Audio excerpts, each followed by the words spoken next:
Welcome to Talking Experience Analytics with a decent beer in a shed. And this is Baby Kitties by the awesome Tin Roof Brewing up in Chester, New York State. Ah, that purrs. Now then, behavioural economics and experience analytics are joined at the hip with good reason. Everything we observe in experience analytics has at its root something that behavioural economics has revealed. And it reveals things, behavioural economics reveals things around customers' perceptions, customers' likelihood to feel or react a certain way to a situation, drivers of choice, drivers of perception of quality, freshness, abundance, all sorts. And then we know from some of those things which of those are important in what circumstances and in what combinations. Very simple example for you here. Our US grocery rubric includes a observation so small that you'd probably dismiss it if you were doing an observation for us. You'd probably just look at it and say, I can't even think why this is being observed, but okay, they've asked it, I'll answer it. And it's this.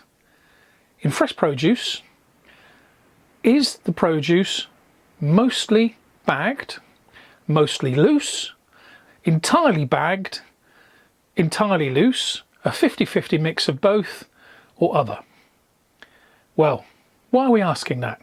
We're asking that because behavioural economics shows us that customers' perceptions of freshness, quality, specialism and premium increase if they see loose produce beautifully presented. And we also observe, incidentally, the beautiful presented part of it. So we look for the materials that are around the produce, how that produce is stacked, the depth to which it's shown. All these things in combination tell complicated and important and actionable stories about how you're projecting in your fresh produce area. And given every single customer of ours and every single grocer we talk to is obsessed with getting a great fresh presentation, these things are important.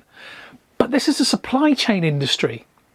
We know pragmatically that bagged produce is actually kind of good for us in terms of keeping product more fresh. It's the same product in a bag as it is loose.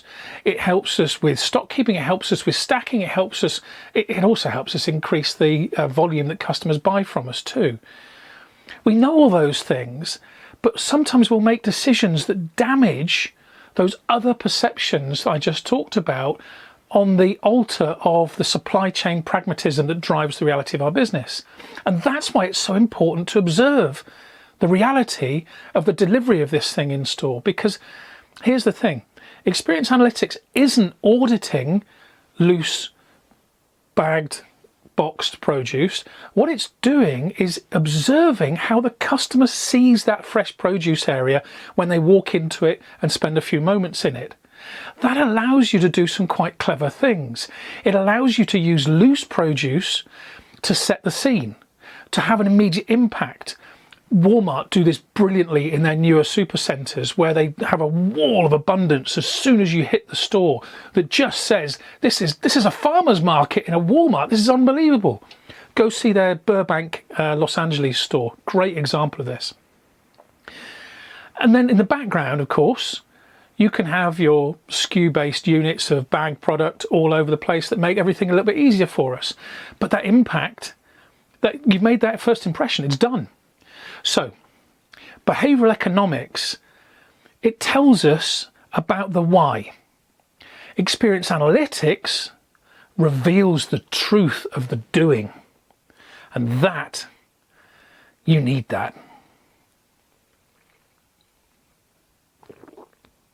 Oh, truth.